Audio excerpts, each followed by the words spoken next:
Hey guys, I am outside enjoying the sunset and I wanted to show you that you can use these new no-bake gel strips outside.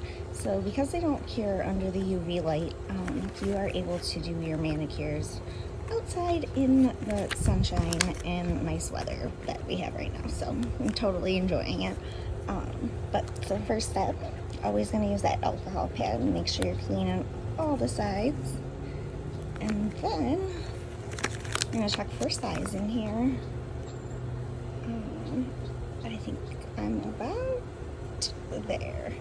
So that you feel like you're between sizes, you want to choose one that is the size down. That way when you go to put it on your nail, you can stretch it over a little bit. If you pick one that's bigger, it will end up overlapping on your skin right here, and it won't last as long. So I always suggest sizing down. Also, I love these clippers so much that I am going to be making them available in the store very soon. They work so great when you're working with gel strips.